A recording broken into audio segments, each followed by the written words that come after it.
Lamentablemente, sus impuestos podrían aumentar debido a las medidas propuestas por el presidente Biden. Su plan incluye aumentar los impuestos para aquellos que ganan más de $400,000 al año, así como para los inversores y las empresas. Incluso si Trump ganara las elecciones, estas medidas seguirían en marcha. Hay planes para reducir los impuestos según el presidente Trump. Sin embargo, no está claro cómo se realizará esta reducción si él gana. El tema principal aquí es financiero, no político. En 2024, el gobierno proyecta gastar $1.6 trillones que no posee, mientras que espera recaudar cerca de $4.9 trillones en impuestos. El gobierno tiene previsto gastar $1.6 trillones extras sin aumentar impuestos. Además, se espera que en 2025 gasten $1.8 trillones sin contar con ese dinero. Estas cifras provienen de la oficina presupuestaria del gobierno. Algunos podrían decir que es necesario gastar este dinero adicional en bomberos, maestros y la construcción de puentes. Pero esto nos lleva a preguntarnos, ¿en qué gasta realmente el gobierno su dinero? Este es un gráfico que publicamos en un boletín de Market Briefs Pro que muestra los 10 principales gastos del gobierno de Estados Unidos. Y son: número 1, seguridad social; 2, sanidad; 3, intereses netos; número 4, defensa nacional; sí, el ejército; número 5, Medicare; número 6, seguridad de ingresos; 7, prestaciones y servicios para veteranos; 8, educación, empleo y servicios sociales; 9, transporte; 10, comercio y vivienda. Sin embargo, el tercer gasto más grande del gobierno estadounidense es el pago de intereses de nuestra deuda nacional. En el año 2024 se gastarán $870 billones únicamente en intereses. Eso significa que de los $4.9 trillones recaudados en impuestos, el 17% va directamente a pagar intereses. No se destinan a construir puentes, carreteras, bomberos o el ejército. Solo se utilizan para cubrir gastos pasados. Entonces podrías pensar, esto no es bueno, ¿verdad? Eso ni siquiera es lo peor. El gasto neto en intereses es lo que más rápido crece en el gobierno de Estados Unidos. En 2023 pagamos 658 billones en intereses y en 2024 870 billones, más de 200 billones extra. A este ritmo no pasará mucho tiempo antes de que la mitad de cada dólar de impuestos se use para pagar la deuda nacional, la tarjeta de crédito del gobierno.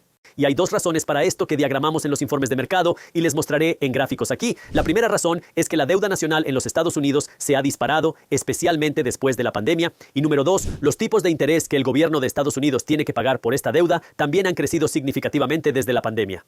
Ahora, esto puede parecer una pregunta retórica, pero quédate conmigo. Verán por qué lo pregunto, porque la pregunta que queremos plantear aquí es, ¿todo este gasto y pagos e intereses del gobierno son realmente algo malo? Y la respuesta es, bueno, depende de a quién preguntes. Si preguntas a algunos economistas y a algunos políticos, te dirán que no es malo que el gobierno deba y tenga la capacidad de imprimir esencialmente cantidades ilimitadas de dinero y que eso puede ayudar a estimular la economía y mejorar la vida de la gente, porque el gobierno puede seguir gastando dinero en nuestra economía.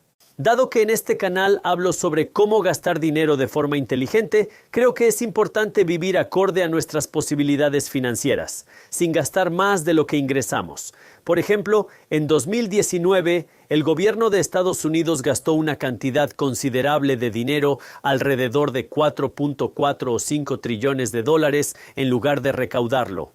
En el año 2019 se prevé un incremento del 46% en el gasto del gobierno, alcanzando los 6.5 trillones de dólares. Esto es más del doble de la tasa de inflación registrada. Se ha producido este rápido aumento debido al elevado gasto realizado por el gobierno durante la pandemia en los años 2020, 2021 y 2022. Pero en realidad la pandemia ya no está aquí. Entonces, ¿por qué seguimos gastando al ritmo de la pandemia? Bueno, una de las razones es, por supuesto, todo el gasto que hicimos durante la pandemia. Ahora el gobierno tiene que devolverlo, más los intereses, junto con muchos otros hábitos de gasto que tiene el gobierno. Quiero decir, es bueno tener cosas gratis. Es bueno tener la universidad gratis, es bueno tener atención médica gratuita, es bueno tener coches gratis, es bueno tener casas gratis, está bien tenerlo todo gratis, pero al final del día todo tiene un coste. Y la pregunta es, ¿cuánto debe pagar el gobierno frente a cuánto debemos pagar nosotros individualmente? Y el único problema aquí es que cuando el gobierno gasta dinero, generalmente no es tan eficiente como los particulares. Ahora, claro, Hay algunos casos en los que sería mejor para el gobierno gastar dinero. Hay algunos casos en los que es mejor que la gente gaste dinero, pero creo que en el fondo tenemos que entender cuándo es mejor que el gobierno gaste dinero. Y en segundo lugar, ¿cómo podemos asegurarnos de que el gobierno es realmente eficiente con el dinero que gasta? Porque, por desgracia, la mayoría de las veces no lo son. Y una regla simple que me gusta seguir, que es una especie de tema subyacente de todo mi contenido, es que no se puede ganar a los malos hábitos de gasto. Y lo mismo ocurre con el gobierno.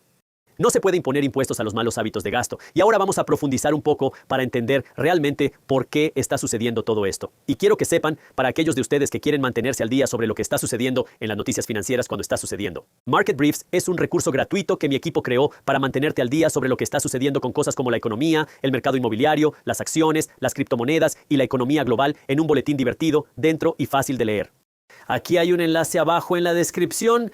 En 1913, los impuestos sobre la renta se implementaron. El Código Tributario exigía un impuesto del 1% sobre los ingresos superiores a $3,000 y un impuesto del 6% sobre los ingresos superiores a 15 millones.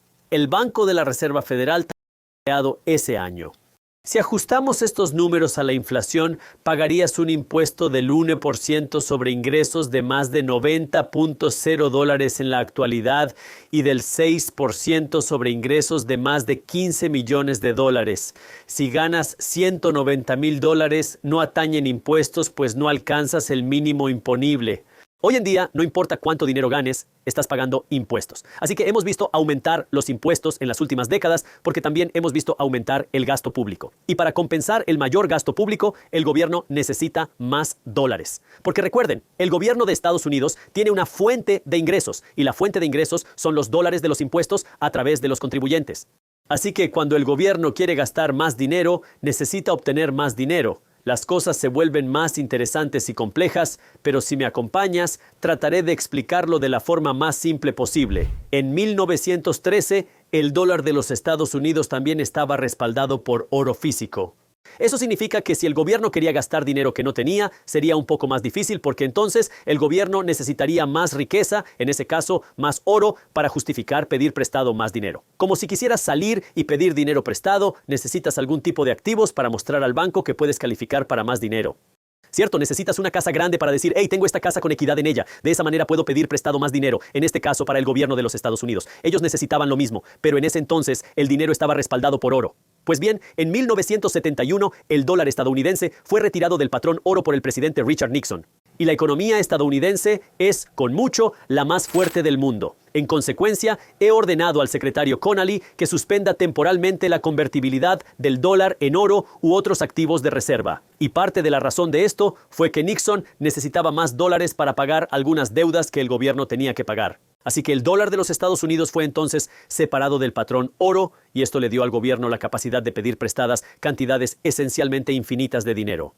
Ahora la pregunta es, ¿de quién están pidiendo dinero prestado? Quiero decir, ellos pueden pedir prestado dinero de usted y de mí. Si usted sale e invierte en bonos del tesoro, letras del tesoro, notas del tesoro, usted está prestando dinero al gobierno de los Estados Unidos, pero no hay suficientes dólares en nuestra economía de la gente común para financiar todo el gasto del gobierno. Entonces es cuando el gobierno también recurrirá a otros países como Japón y China para pedir dinero prestado. Pero aún así, no van a conseguir suficiente dinero de estos países, además de los inversores en los Estados Unidos, que es donde el gobierno de Estados Unidos también trabajará con el Banco Central en los Estados Unidos, que se llama el Banco de la Reserva Federal. Ahora, curiosamente, se llaman el Banco de la Reserva Federal, pero en realidad no son federales, lo dice en su página web.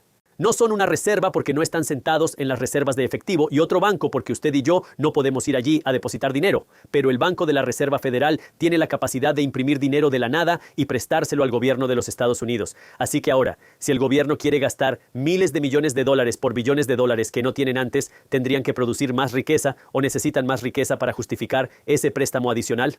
Ahora, no necesitan hacer eso. Pueden simplemente imprimir este dinero con la ayuda del Banco de la Reserva Federal, que luego prestará este dinero al gobierno de Estados Unidos. Lo cual era genial, porque cuando el gobierno inyecta dinero en la economía, eso ayuda a impulsar la economía, porque si consigues un contrato del gobierno para construir una carretera, bueno, ahora tienes un trabajo, puedes contratar empleados, pueden comprar más camiones, puedes comprar más cemento.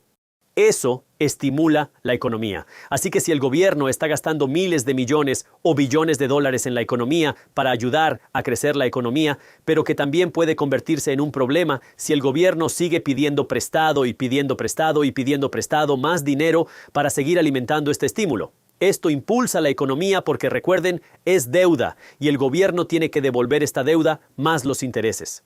Ahora estamos empezando a ver las consecuencias de esto porque después de la pandemia, el gobierno de Estados Unidos pidió prestado mucho dinero y se endeudó profundamente para financiar los cheques de estímulo, para financiar los programas de desempleo, para financiar los programas, para financiar las subvenciones a las empresas, para financiar los rescates. Hubo mucho gasto público para estimular una economía que no funcionaba.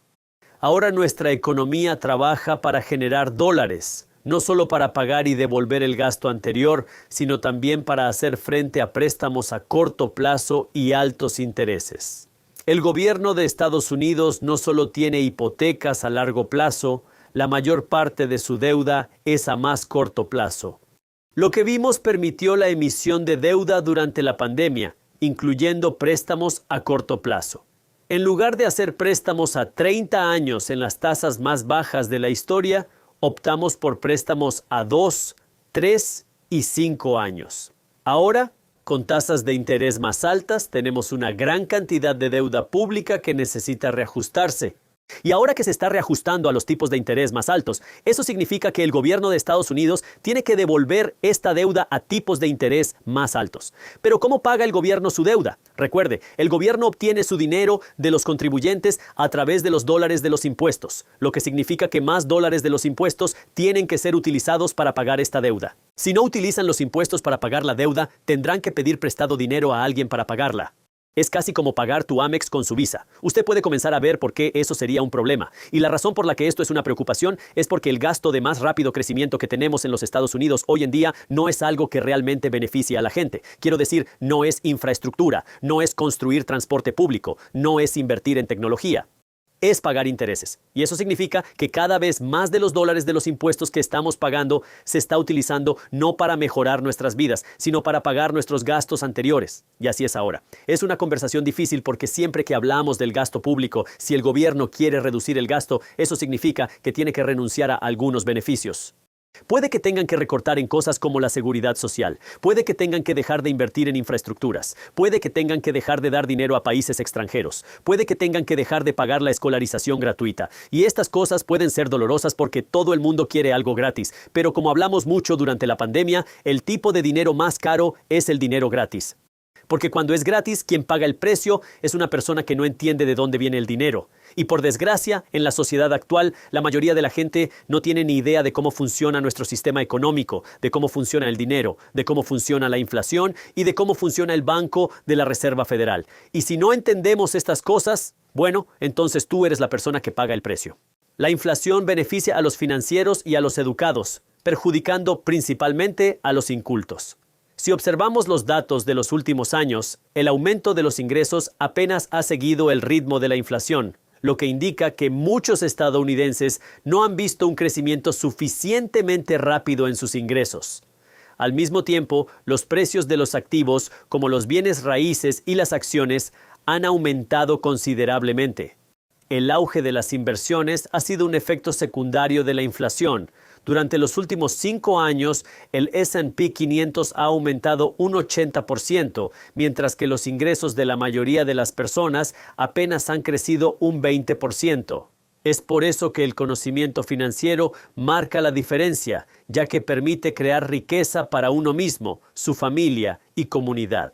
Pero eso comienza con que entiendas la educación financiera de cómo funciona el sistema y cómo el gobierno y el Banco de la Reserva Federal juegan un papel en nuestro sistema económico. Porque en última instancia son las entidades que están a cargo de ayudar a crecer y construir este sistema. Y por eso tu educación financiera es tan importante. Y por supuesto, si quieres estar al día de lo que ocurre, tengo los enlaces para unirte a los resúmenes de mercado más abajo en la descripción. Llevo más de una década trabajando para construir mi cartera de ingresos pasivos, en la que mis acciones me pagan cada trimestre y mis bienes inmuebles me pagan cada mes. El ingreso pasivo es cuando usted toma un ingreso activo. Es el dinero que obtienes de tu trabajo o de tu negocio. Tienes algunos ingresos activos extra por ahí y luego vas a convertir estos ingresos activos muertos que no están haciendo nada en tu cuenta bancaria a los ingresos pasivos. O podemos llamar al